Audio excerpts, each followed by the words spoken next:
Eerily haunting true stories about remote abandoned locations rich in history. Come with us in our travels from state to state, if you dare. Be the last time anybody sees us alive. I don't know where she has us, but we're gonna get something killed. Hello? Gina, there is a beehive over there. Do you see that in the hole? Buckle up, Buttercup. Welcome to 50 States of Madness.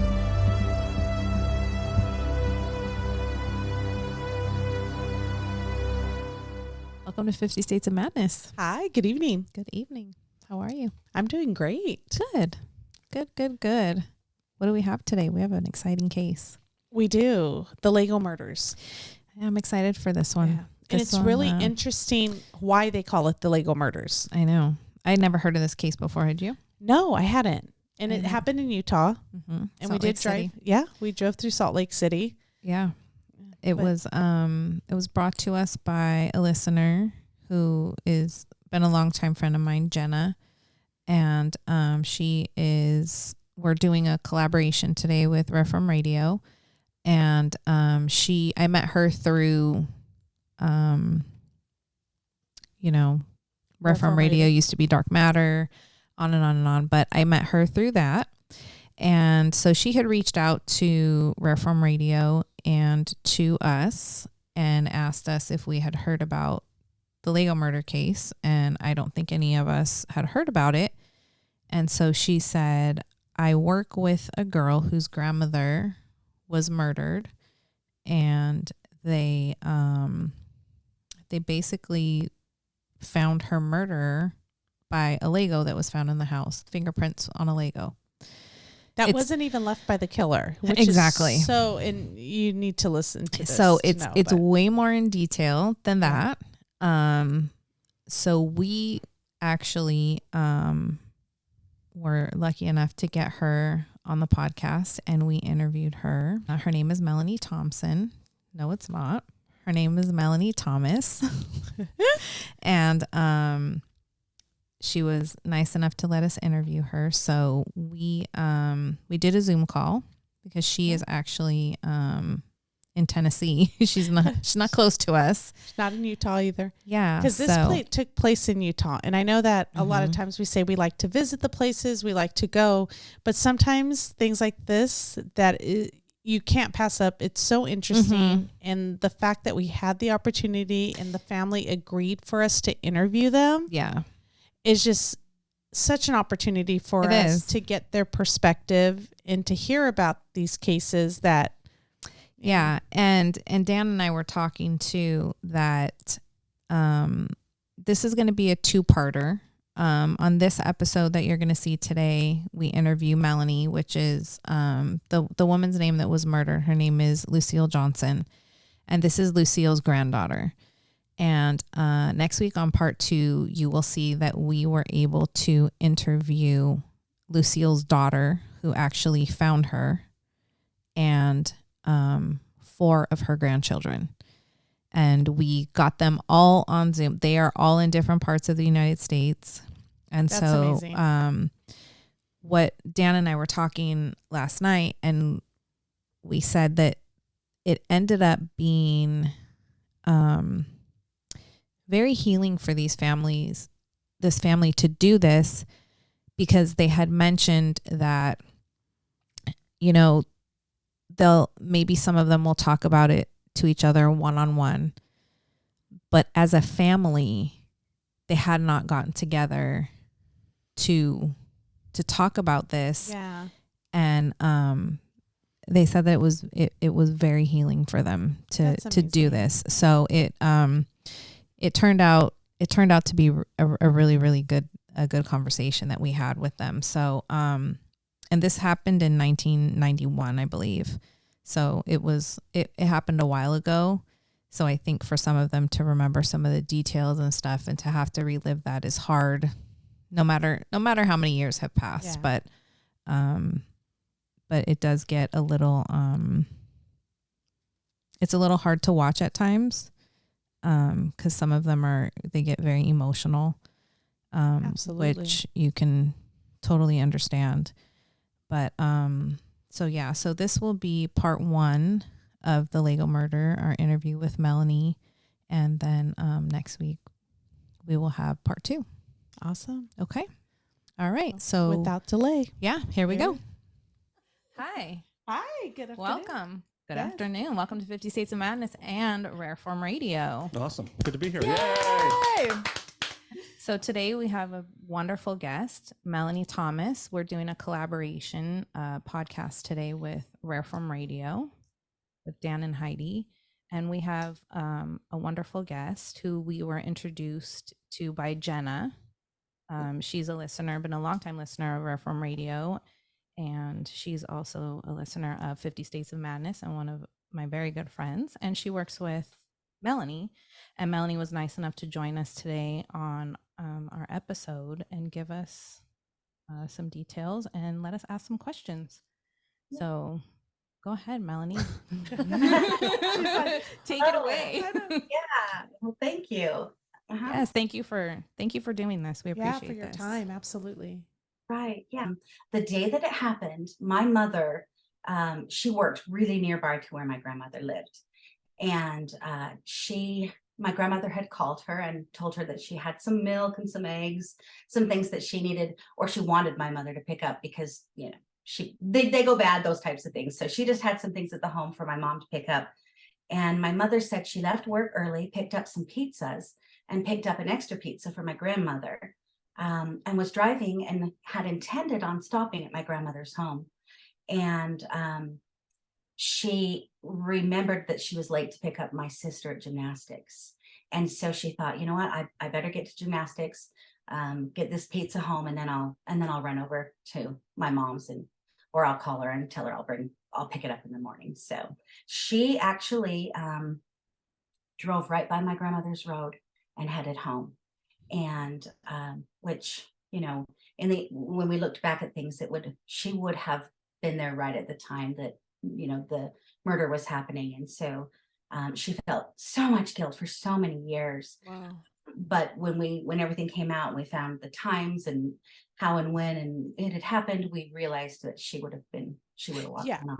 So, but so she went home. She called my grandmother over and over again and didn't get an answer. So she fell asleep, went to bed.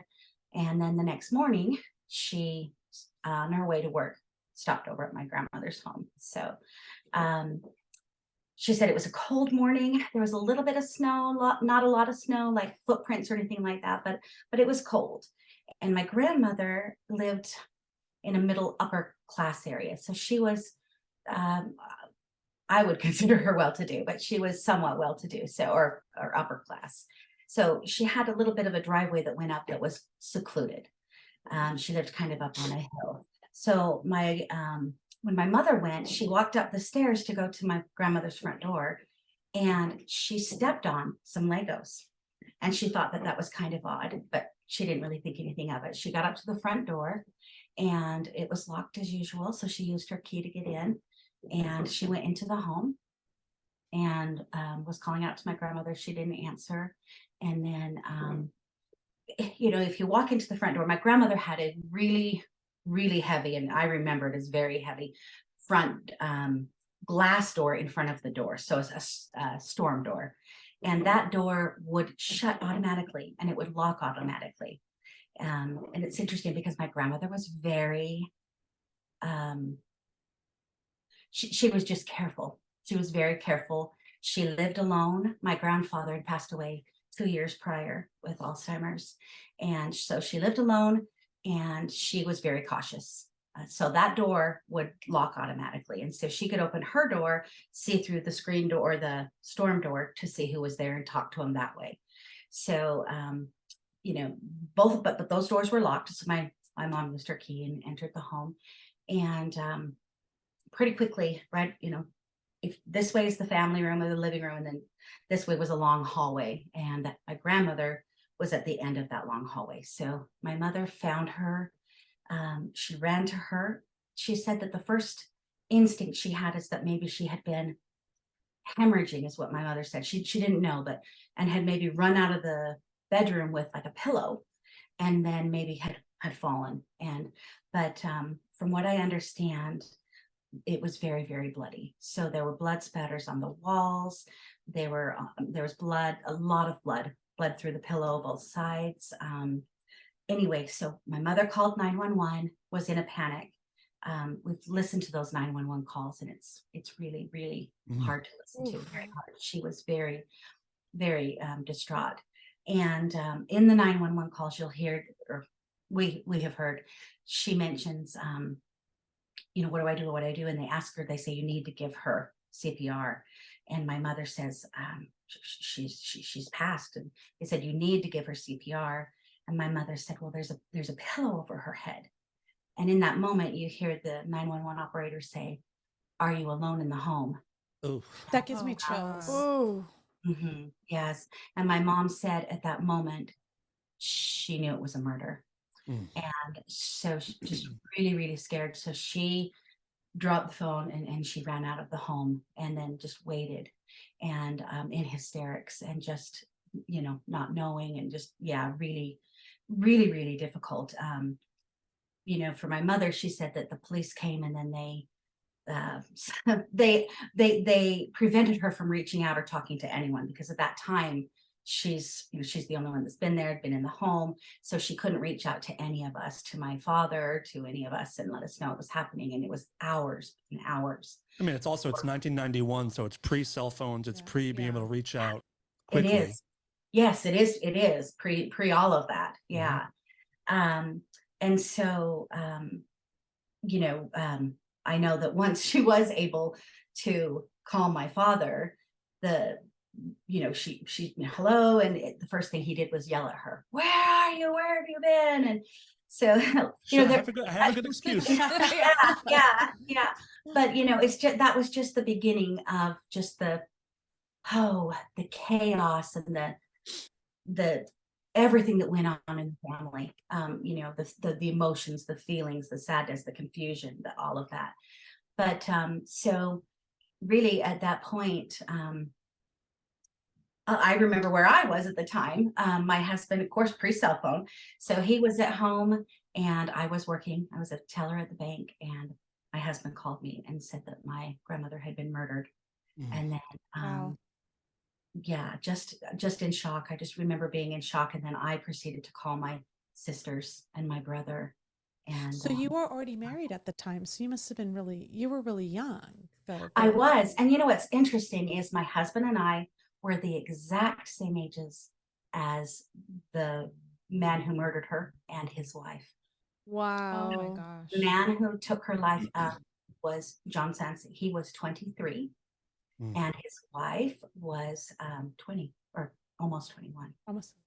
Wow. Yeah. And so and they had a 5-year-old son, which is and a baby. So and they were there when that happened. Correct? They were, when we found Was she there as well? The wife was there. Yeah, the wife was there. Yeah, when we found everything out. It was a family affair. Yeah. Yeah. I knew that about the second, with the one in Arizona, but I wasn't aware that the wife was there. I knew the son was there, but not the wife was there. Right. Wow. When they originally got evidence and all of the things that they could, it's interesting because different family members are my sisters, my siblings, and I remember different bits and pieces. Yeah. I remember that they had stated that they did, it was a really, really brutal murder. Maybe I should backtrack a little bit and tell you how, I can tell you what he told us, or what we found out at the trial. But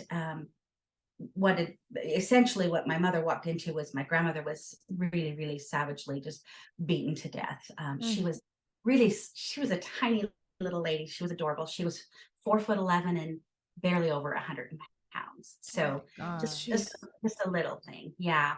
And it's interesting because just a couple days before she was murdered, I was speaking with her on the phone, and she said, I just got back from my doctor's appointment and I had a physical, and he says, I am so healthy that I'm going to live to be like 100. And she said, I don't know if that's a good thing or not. Oh, So, wow. yeah. Were, So were you in town at the time? Were you in the Yes. same? Oh, okay. Yes, yes. I was living in Utah, not far from where she was. Yeah, we were all living in the vicinity. She was in a town called Holiday, which is just really a suburb of Salt Lake. Yeah. Just Were you guys, up on the all of mountain. you were born and raised in Utah. So that's where the whole family's originally from. Right. Yeah. right. Okay. Okay. Yeah. My siblings and I were somewhat scattered now, but at that time, we were all living in Utah. Yeah, that's correct. Yeah, all of us. So I have a And I- question. mhm. When you obviously you said that she was like brutally beaten, and they talk about like that all like 24 of her ribs were broken, and um like that's like overkill. It You is. know what I mean? Her skull was shattered. They stomped on her chest so that your breastplate over your heart was shattered. Mhm. They didn't mention, which you can read in the autopsy, is that also her knee was broken, her foot was broken, her toes were broken, her hand, her finger was broken, her arm, a shoulder. Brutal, just really brutal. So she was basically shattered. I mean, that's what it sounds like. Shattered. Yes. Yeah. How did Yes. Lots of blood. probably isn't the time to ask, but how did he get in the like what was their intention? Did she know them? Did she like were they there just to I don't understand how did they Yeah, and that was really part of the mystery of everything for the 23 years that it did go unsolved, because they mentioned that when, or I guess I don't know if it's unknown, but the detectives stated that when they found her with a pillow over her head, that most often that is a murder, and that someone couldn't bear to look at what they had done, and so it was a personal thing where they would have known her. right? He did not know her. What we learned from when he testified at the trial, what we learned was she had taken her car in to a repair shop to get it fixed. Some of the TV programs say it was that day. It was actually the day prior to her murder. And he had worked at the car repair shop, and he had given her a ride back to her home. He stated when he drove her home, he recognized that she was probably well off, maybe had some jewelry, some things like that. And he made conversation with her, learned that she lived alone, knew that her husband had passed. And so he was really aware. So he was a drug addict. I was gonna ask that.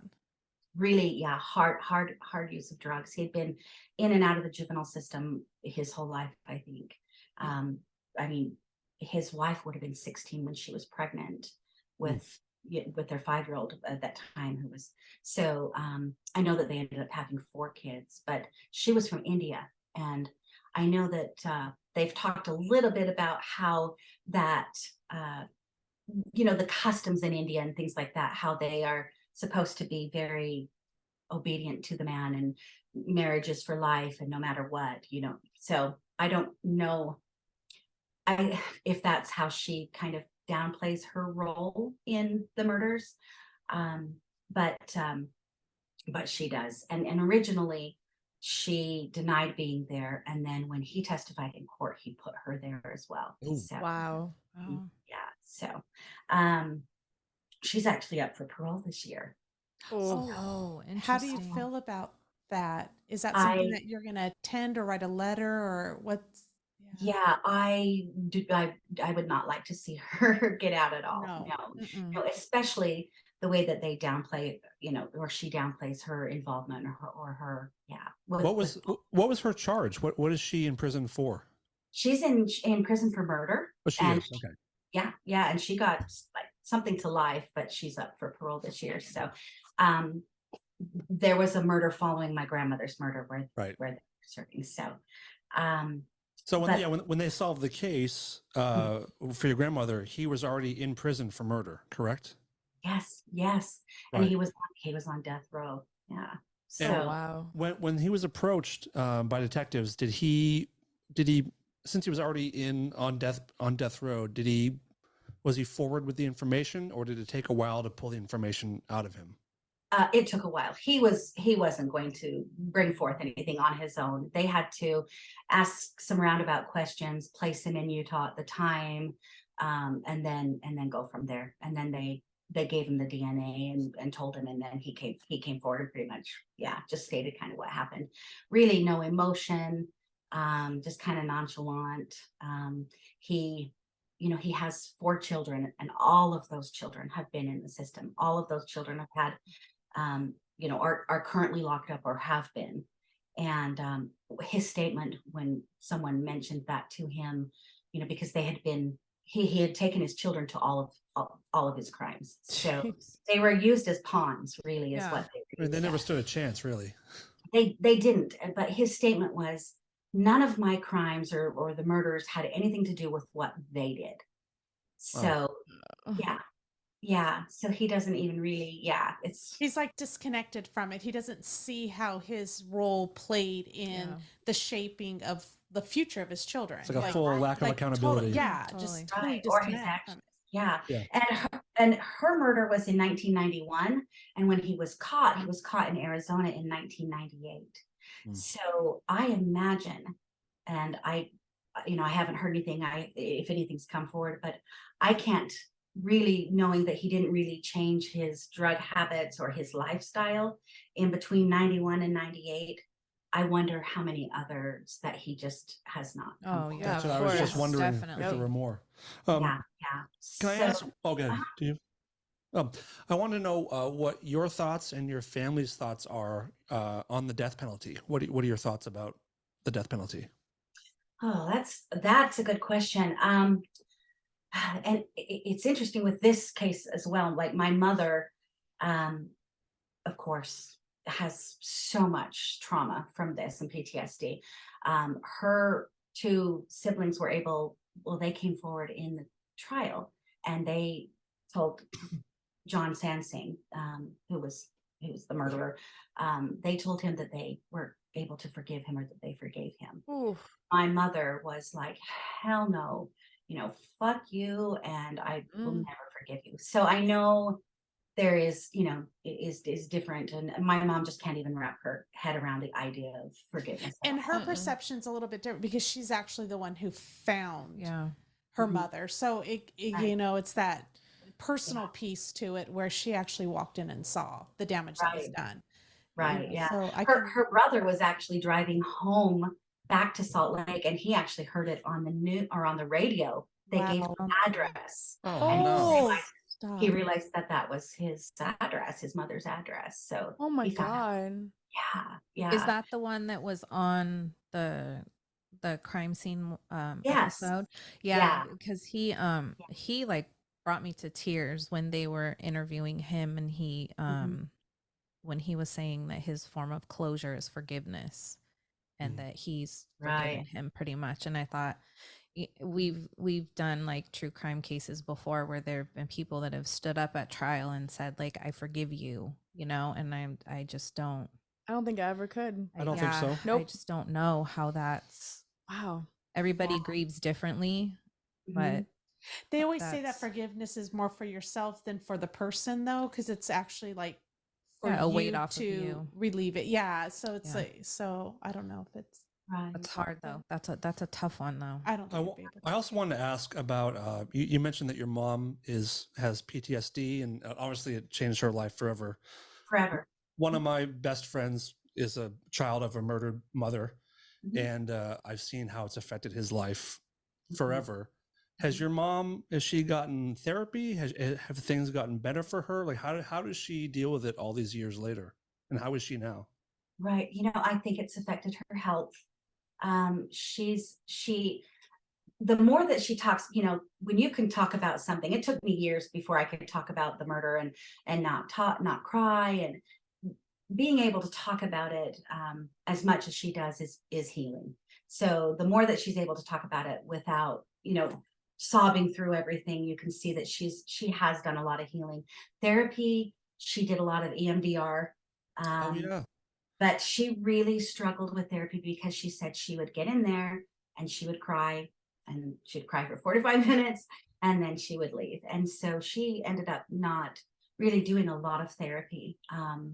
But I do think it really helped with the fact that our family openly talked about it for years and years and years and years and years, and just the things that would come up still, and the things that would, with the different investigations. The investigation was actually closed about a year and a half after they opened it, and then they reopened it again in like 2006, where it was open for another year and a half, and then they closed it again, and then they reopened it again.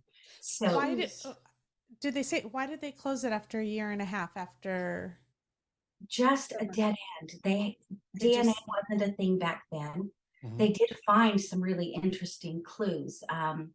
If we go back to that morning when my mom came in, or when they found her, they did do a good job of closing off the crime scene and not letting it be, in any way, disturbed, or whatever word you use for that. Yeah. But because she was really the only one that had been in the home before they found her. So my grandmother, but they did notice that the dogs, my grandmother had 2 poodles, and those dogs, my grandmother was very, very, she was amazing. She was amazing. But she was also very structured. So the dogs came in at 7:15, the dogs ate at 7:30.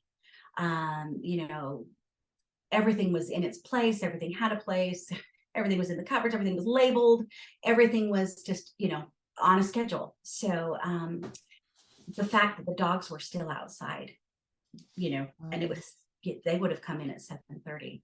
There were dishes, there were things on the stove, and then there were these toys in the family room, and all of that was a little off.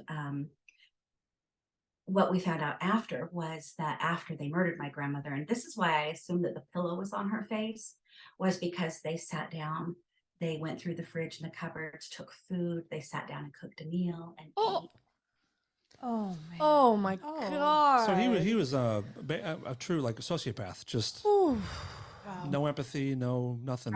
Right. And I find it, And they knew they had so much time, because the detective said they actually opened drawers and flipped through clothing articles and put them and pushed it back in. They found blood traces on, so they went through just about everything. So Wow.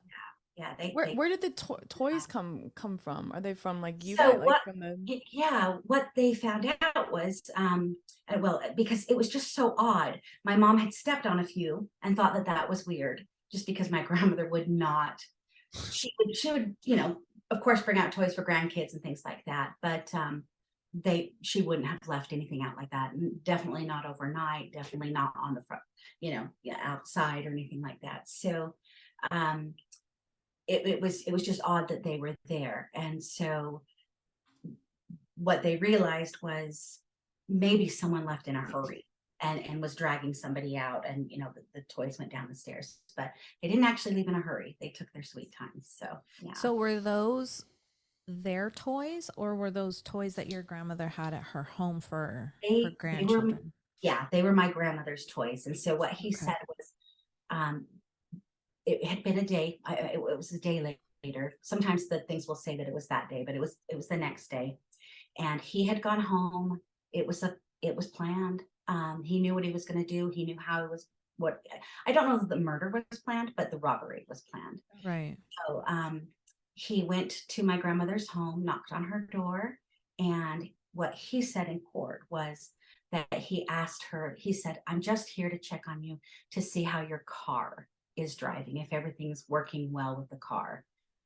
And I guess he said he pointed to his car and said his wife and his children were there. Did she want to meet them? And she said, yeah, bring them in. Yeah, I'd love to meet him. So he brought his wife, his 5-year-old son, and his baby into the home. And he asked if he could use the restroom. My grandmother was sitting in the family room with the wife and the 2 kids, and that's when she pulled out the toys and they were playing with Legos while my grandmother was visiting with his wife. So wow. Yeah, and what he said was he asked to use the bathroom, and then he went down the hall and had gone into the rooms, had gone into actually the master bedroom, I believe. and she saw him coming out of the room when she had gotten up to go to the kitchen to get a snack or a treat or something, he said, for the kids. So she saw him, and she was a feisty little thing. She was ornery too. She was really ornery and feisty, and I can just see that she probably really went at him. I imagine she was like, "What do you think you're doing?" She was feisty, so I'm sure she didn't hesitate to lay into him, like, ask him what he was doing and why he thought that was okay. So what he said was, when she confronted him, he says he panicked. And he also denies that he beat her as much as he did. But he stated, and this is, again, it's just what he said. He said that his wife is the one that picked up the crystal vase that was in the front entryway and hit her over the head to knock her out. And they did find the wall was kicked in back behind by her head. Her head had also been stomped on. And they said that the chest print was a men's hiking boot, but the wall that had been kicked in was a women's Nike shoe, size 8. Wow. Oh. So they had thought that maybe possibly it was two people. And it did look like maybe simultaneous blows, because both sides, were Jeez. like, And she's her up cheek- for her she's up cheekbone for was parole. broken, her nose was broken. Gosh, everything was broken. So, but she says that he didn't, and has denied any involvement at all. So, Mm-mm. she even said she wasn't there at first, but it places her there. So Was something? they also, Go ahead. No, please. I Go was ahead. gonna say, they also found like a diaper in the dirty laundry hamper in the bathroom. So they had gone in and changed the baby. Oh my Oh, gosh. wow. Just weird, because it sounds like his defense is that, or not defense, his explanation is that it was a botched robbery, but was something so incredibly violent, and so like rageful. It feels like that was his intention, no matter what. In my opinion, I don't know any better, but that reaction just seems so over the top, as just being startled in a robbery sort of thing. It sounds Right. like I feel like his intent was probably bad. Yeah. when he went there. 100%. Right. Yeah, because they had said, I had seen on the thing that they said that the only thing he really admitted to was he put her in a bear hug, I think they said. That's what he said. Yeah. That he came up behind her and like hugged her and then hit her twice. Yeah. That was the he head. said he only struck her twice. Yeah. Yeah, that's not going to cause those injuries. That's yeah. insane. And that's why my mom said, if you'd like to see the autopsy is horrendous. And it's everything that he said is it's not just twice that he hit her. He continued to over and over and over and over, long after she had passed. So In the episode that we watched, what's Scene of the Crime? Scene of the crime. In it alluded to the fact that the family for a while thought that it may have been one of her nephews that could have possibly done it. right, that caused a lot of problems. That's what I wanted to ask, was that relationship with him and everybody, was that able to be patched up? Where are things with him now? And how did that must have been a very strange time. It was. My mom, after she had that conversation with him, and he had mentioned that there were things in the home that were his, and he was cold, he was disconnected. They don't mention, but he had been diagnosed with schizophrenia. He had been financially dependent on my grandmother for many years. I'll say probably 10 years or more. She had paid Goodness. his house. She had paid his utilities and things. She had taken care of him. And the week prior to his passing, she had spoken with some of the family about how she didn't think he was going to make any effort to do it on his own as long as she did it for him. And she was going to have a talk with him. And she was worried about that because about 6 years prior to that, with the relationship with him, he had been angry and pulled a knife on her. Oh my goodness. So the family was, they were thinking, well, wow, and then just his reaction with the murder, where he worked closely with her on genealogy. They did a lot of genealogy together. They spent a lot of time together. So, but no, that is not, that has not that's really separated the family and hasn't healed. No. Sorry to hear Oh, that. sorry to hear that. Yeah. Yeah. And he's People were so certain that he did it, and were some of the, you're just, I mean, I don't blame you guys for having that feeling. I mean, with schizophrenia and the fact that they were so close, and then his cold reaction.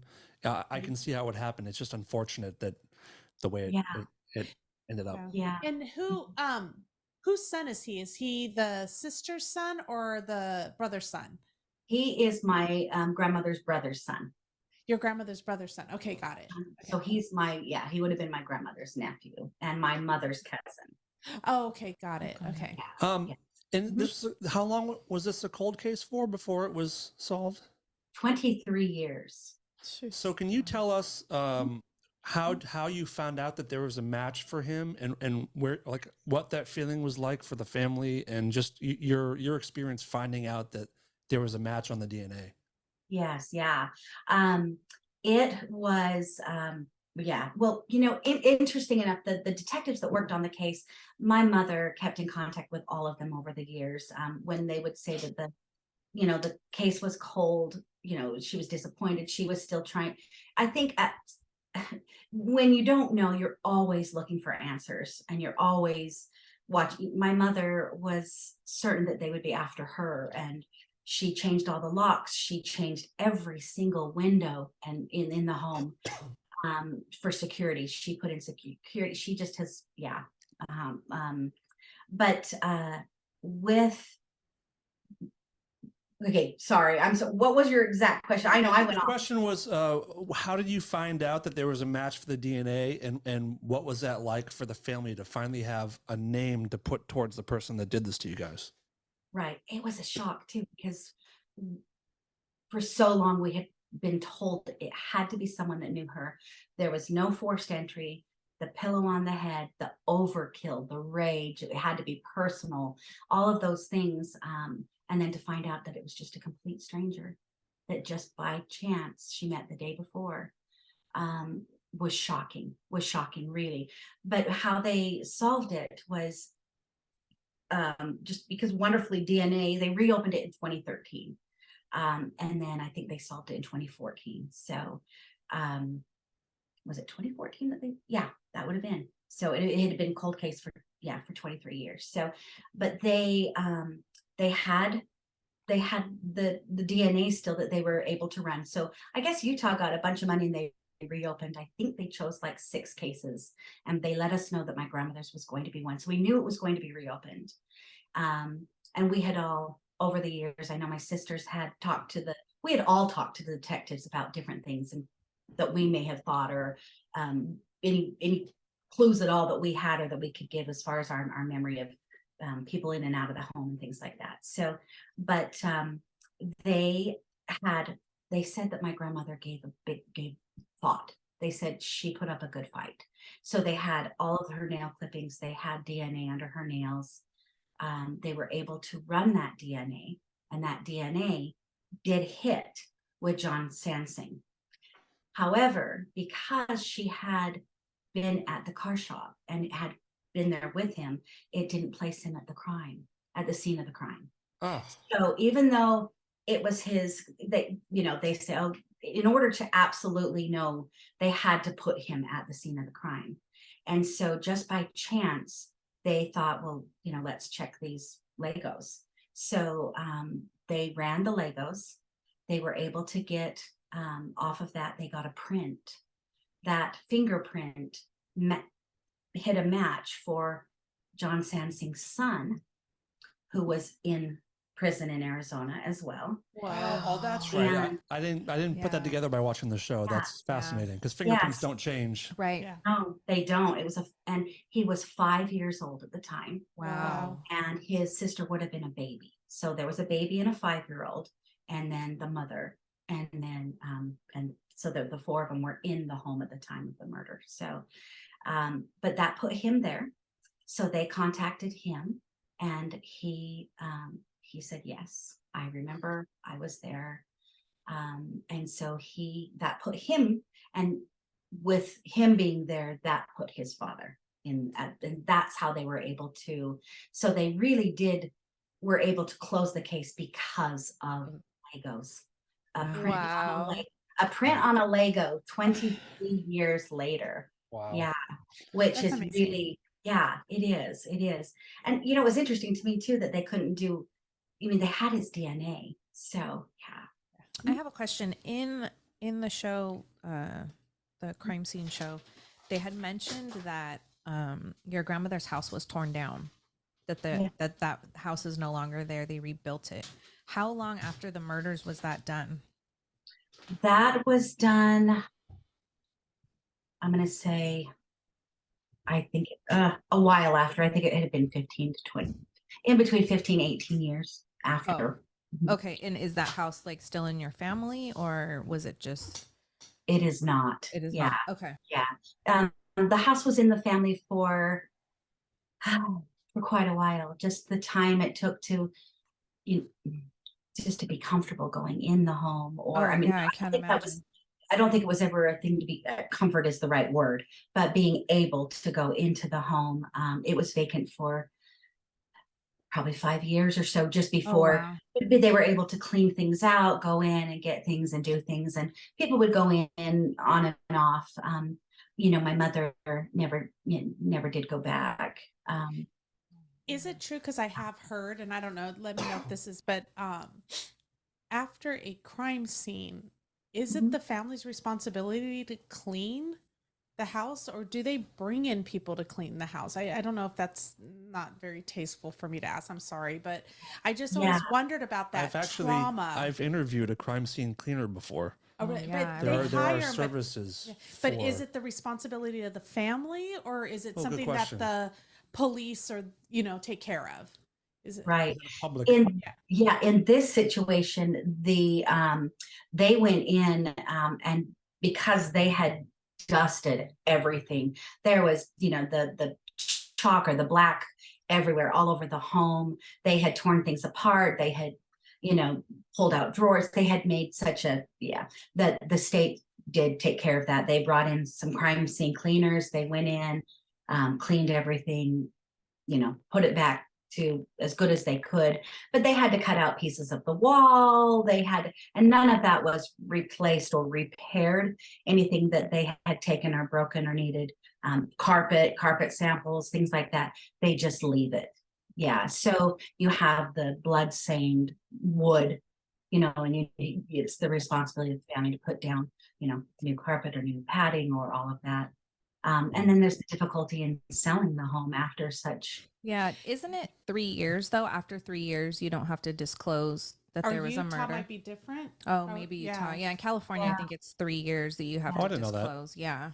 After 3 years, you don't have to. It didn't happen after 3 years. Yeah. That's interesting. Yeah, Don't worry they about forget it. about it. Yeah, that's really interesting. I was just wondering when I asked about the house, I was just wondering if the reason for the house being torn down was because of The history. of the murder and the history of the home, or if it was just to Normal real estate stuff. Yeah. Yeah. Well, the home sat on some proper, a pretty good piece of property, and it was sat kind of front. I don't know, but if that was the reason, but I do know the home was built in the 50s. So I wouldn't imagine that it was torn down because of age. Because 50s isn't too, yeah. Right. And they had a pool. I know they filled the pool with dirt. I think that it was just it was a really violent crime, and they did disclose to the people that bought the home, and they sold it for pennies, is from what I understand. Oh, So Wow. yeah, the family just really, they got together and decided, let's just get rid of it, I guess. So, I mean, the historical name for the case is obviously the Lego murders, which is a very catchy kind of name. I was curious if you guys had ever been approached by any true crime collectors looking for memorabilia or stuff like that, because it's a very big part of this subculture, I guess. The true crime culture is people want like a piece of the story. Have you guys had to deal with any of that? I personally have not. They did have a lot of evidence, and they kept that evidence. And as far as I know, they preserved the evidence really well. I do know some things were missing, which is weird as well. Like the diaper was gone, which I mean, maybe they had a sample, but I do know that some of the evidence was missing. I do know that my mother personally has never had any of the evidence. So if someone had approached her to buy something, or me, I haven't really had anything other than just personal items from the home or keepsakes. Yeah. So, but they did they did clean out the home, and they did sell off a lot of things. So or people did come and approach them for things, but I don't know if it was related. Yeah, interesting. That's a question for my mother. That's a good question. Yeah. It's amazing the kind of stuff that finds its way out of a crime scene or out of an evidence locker sometimes. Yeah. When certain amount of money is presented to somebody. Right. It's Right. crazy. I have a question, and I know but have you ever had a dream about your grandmother? Has she come to you in your dreams or anything, or your mom? Like, Yeah, that is so interesting that you asked that, because I have, and actually I'm the only one in the family that I know of that has. Wow. So after my grandmother died, we were all really, really shaken and very, very scared. And when the media gets a hold of it, there was, I was just a granddaughter, and the media was there, and the media was at the funeral, and they got in the way, and they were intrusive. And, there was media outside my mother's home, just the media. It was a little tricky, but I was really, really struggling with sleep. So I was having nightmares, really extreme nightmares every night. And I would sit up, just gasp in bed, and just be shaking and sobbing. And that happened for several weeks. And I would be in the car. I'd call my husband to walk me in to the home, or to work. I'd have people walk me in and walk me out. And then one night I sat up in bed and just did the same thing that I had done every night. And I sat up, and my husband was like, "Are you okay?" I said, "Oh my word. Wow, I just had the most beautiful dream."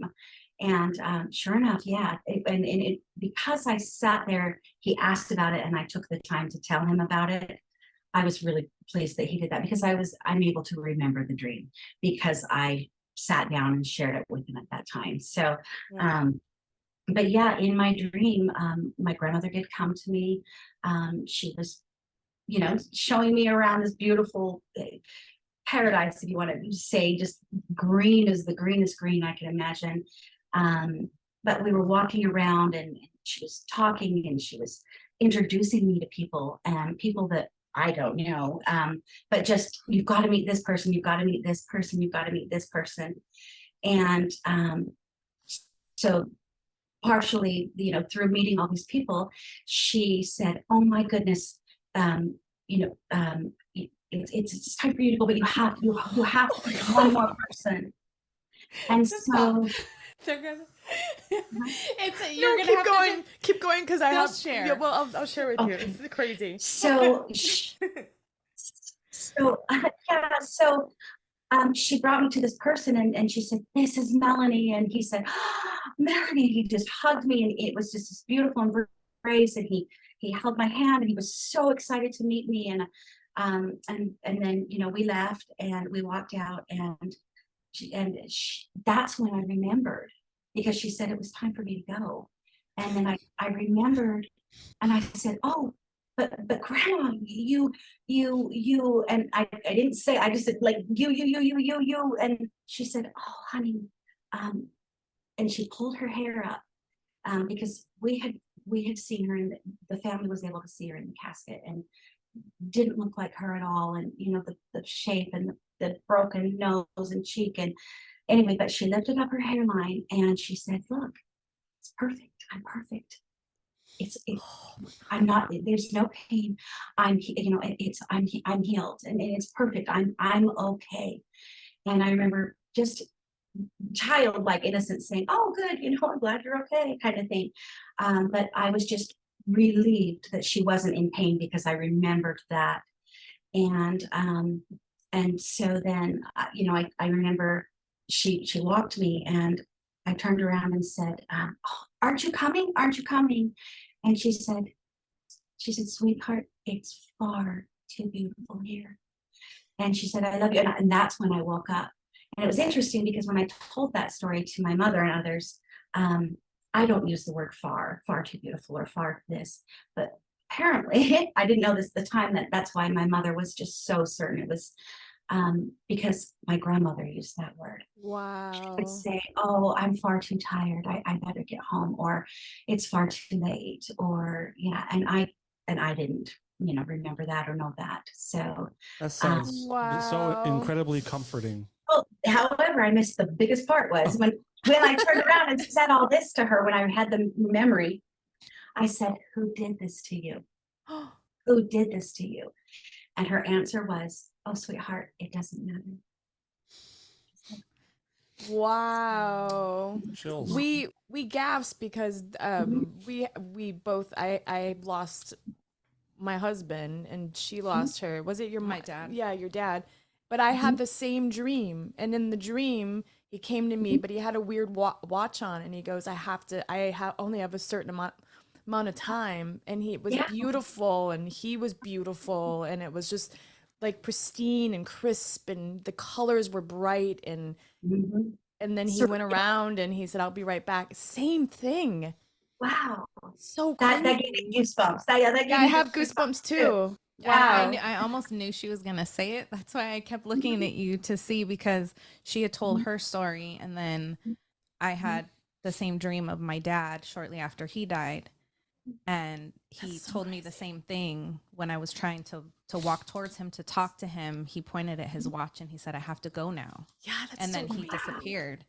And Yeah. so when you were in the middle of your story, We both like gasped. We're like, Yeah. oh my god. I almost knew what you were gonna say before you said Yeah. it. Wow. That's amazing. It really is, and because it was time to go. It was time to go. It was told. She said that several times. That's Yeah. really interesting. Wow. Yeah. Well, my husband passed away like 5 years ago, but I have not had any drinks with him. So maybe you could send that my way. I would. I love to have will. one. Absolutely. You're all- Whoops. While we're having a positive moment with the dream, Okay. I had a question for the Okay, yeah. end, but I want to ask it now. A lot of these times with these kind of sort of sensational stories, people focus on the horrible part. I wanted to ask you to describe some of your fondest memories of her, or what, like when you think of her, how do you think about her? What do you think about? Oh my gosh, she was so amazing. My grandmother was, without a doubt, the reason that I was able to do so many wonderful things and to have so many wonderful experiences, just in growing up. I was in a performing group, and we were going to Russia and Romania and Bulgaria, and my mother would say, ask your grandmother. My grandmother paid for piano lessons, and my grandmother took me places and took us on vacations, and we were really close with my grandmother. Spent a lot of time. She was so supportive. Right before she passed, let's see, it was probably about a year, because I wasn't married yet, and she died shortly after I was married. But I was staying at her home, and again, this is college, so this is before the internet and all those wonderful things. But I was working on a paper and doing some research, so I had a lot of papers, and I had a lot of books and a lot of things. And just one of my fondest memories is my grandmother stayed up the entire evening looking for good quotes for my paper, highlighting things, bringing things to me and saying, what about this? What about this? What do you think about this? And it's so supportive and so giving and so loving and so selfless, just really selfless. But she was a gardener. She was outside all the time. She had a pool. She was, she'd get up and do her 100 laps every morning at 5 a.m. She was just really an inspiration. She Stronger than me, that's for sure. I think that she really encouraged all of us in the family as far as education and things like that. She had an art degree, so she was creative and artistic, and but I think more than anything, she just took, when she was with me all of her time, all of her attention. And I just felt that. I felt that.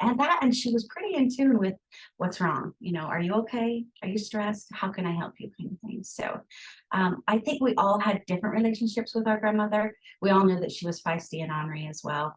Um, yeah, she was with my grandfather anyway. My grandfather was the rule breaker, and my grandmother was definitely the. Someone has to have the different roles, of course. That's absolutely. And when I had that dream, my mother said that that dream was very healing for her, but she was very worried because my grandfather was not in my dream. My mom was thinking that maybe he didn't make it to heaven. Oh no. He was in the den doing crossword puzzles. It's fine. Yeah, we don't know where Grandpa is. We don't He's know. in the garage tinkering. Yeah. That's funny. So basically, the reason why you're here is that we had a conversation about people that are close to a horrible event like this. We were curious if those people have an interest or an aversion to true crime type things. So where are you at with these kind of stories or true crime in general? And if you can speak for anyone else in your family, I'm curious how you guys feel about that. Yeah.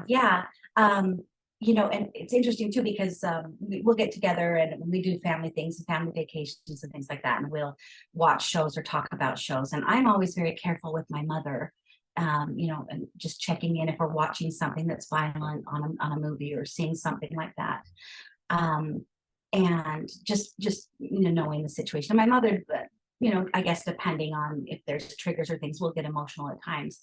But we are all, every one of us, I have 4 siblings and my mother and my father, and we are all very, very interested in true crime and just how it works and what's going on. And did you hear this? And you know, with the Idaho murders that are going on right now. And I'm Obsessed. Me too. I know. Each night at work, I'm thinking, I'm sure I'm going to solve these. I'm going to do it. Oh yeah. Yeah.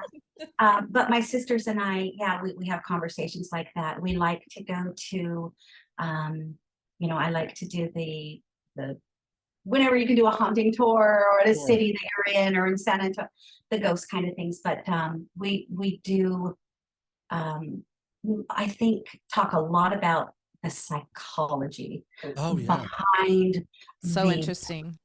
behind the murders and the people that commit the murders or the crimes and you know, where were they, what was going on in their lives, where, you know, that type of thing. But the psychology, I think, is where we my family and I probably, you know, center the most or connect the most with talking about that, rather than maybe like the horrific or the details of the crimes. Because my mom we can all be kind of sensitive to that sometimes, you know, or at times, but for the most part, I think as time goes by, the more and more comfortable and interested we are. So have any of you had the opportunity to comfort other people who have gone through this through any kind of support groups, or have you guys had the ability to do that at all? My mother has, she's been asked to speak at several things or to, you know, and just kind of how you get through things or how you even approach the idea of moving forward or healing, because everything stops. It just, life is just not the same. And especially when it's an unsolved crime and you've got 23 years and the scenarios, the things that we've talked about, my sisters and I have said, oh, it's got to be this person. And then we've done our own research and we've tried to do our own, you know, find information, and we've called the detectives and things like that.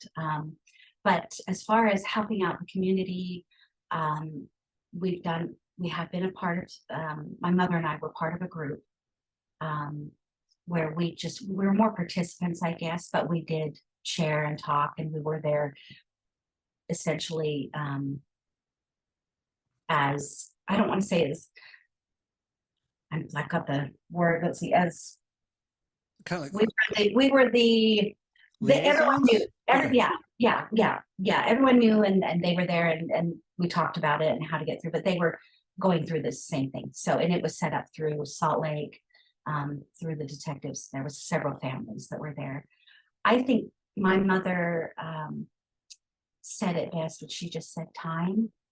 she said if she could give anyone that was going through what she did or what we have gone through, the only thing that you can do is time. And it's just, that's it, just moment to moment, breath to breath, you 2 steps forward, 10 steps back, but just time.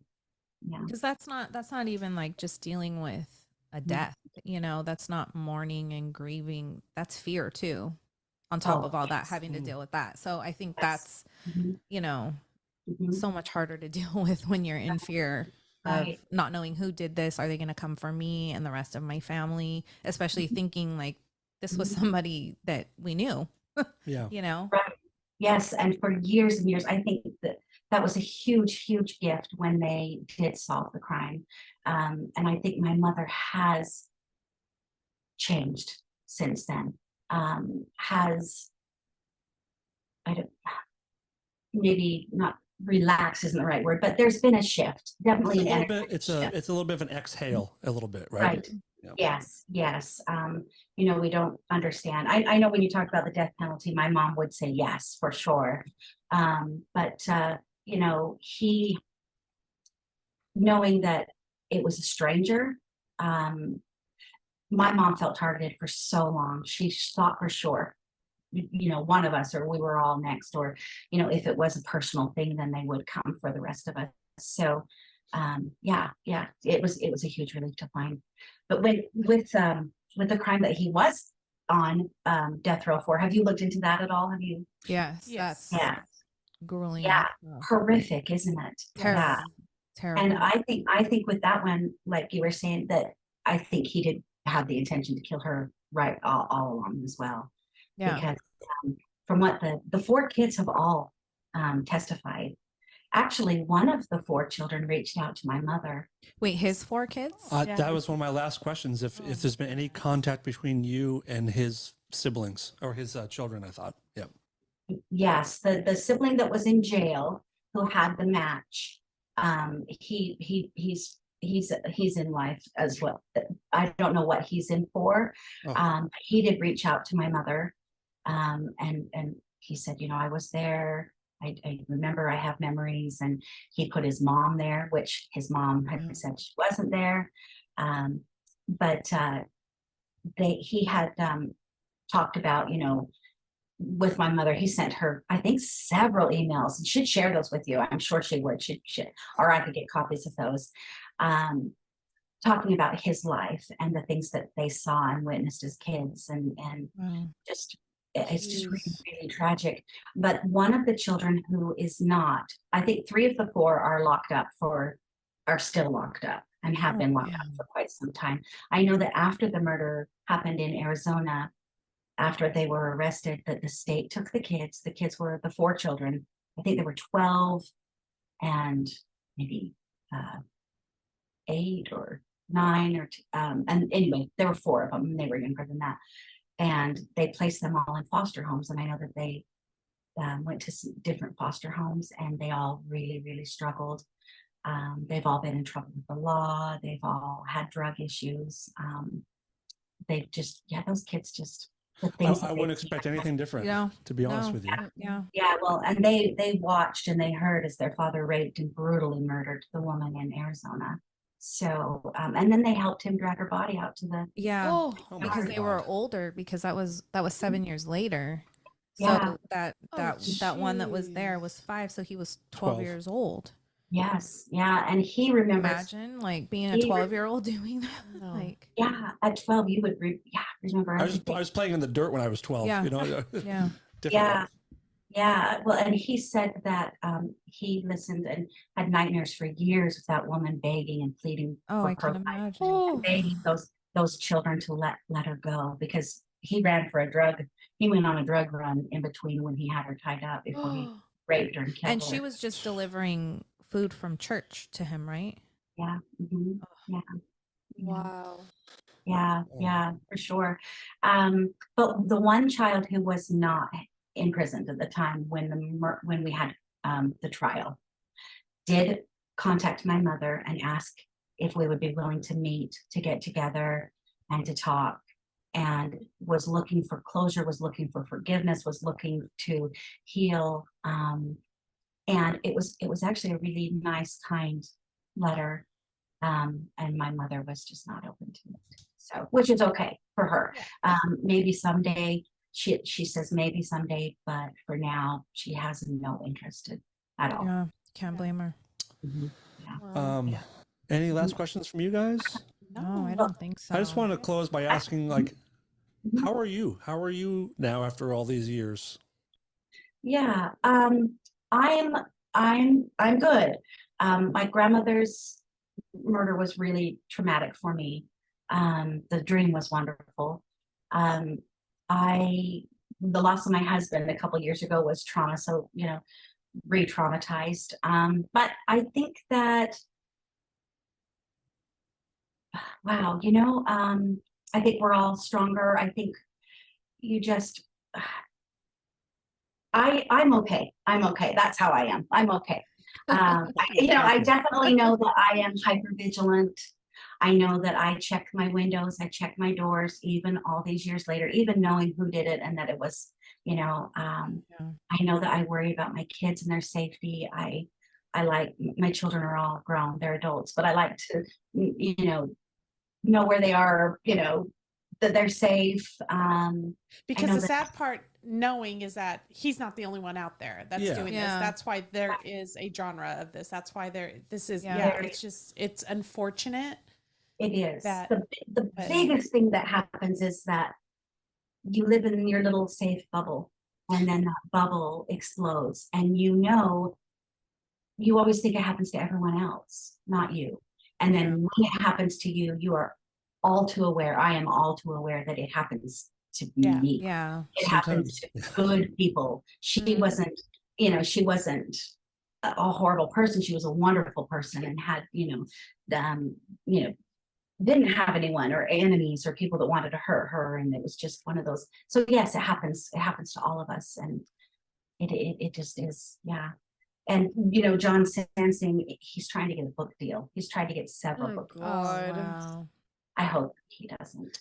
That and Kara Sansing, she has like a glass eye. Did you look her up by any chance? I did. I actually researched a lot on her life, and she had a really terrible upbringing when she was in jail at 10 years old.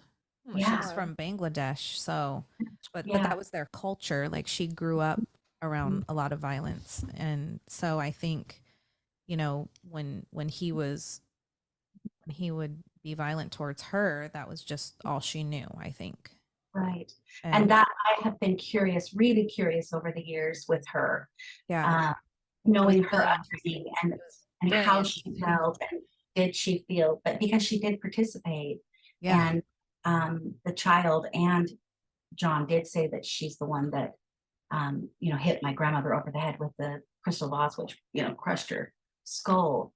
So I don't know. I wonder. I would really be interested in talking to her. I know she has a GoFundMe page out. Oh, wow. Trying to get out of jail. So, but she also has a glass eye. Did you notice that? No. And someone said that occurred in an accident that happened in around 1991. And I just have this. I don't know if it's because I want it to be so badly, but I just would love that my grandmother scratched her eye out. Oh, wow. Yes. I suggest you go ahead and have that. Go ahead and think that. Yes. Absolutely. Melanie, thank you so much for giving us your time. Yes. And it was really nice to learn more of the nicer parts of your grandmother as well. So thank you Thank you so much for that. this. And we appreciate this very much. Yes, so much. Yeah, so nice to meet you. Thank you very much. Thank you as so well. much. Thank you so And much. all of our best to your Yes, family to and you everybody. your family. Thank you. Yeah, and happy holidays. Yeah. Thank you so much. Appreciate it. Thank you so much.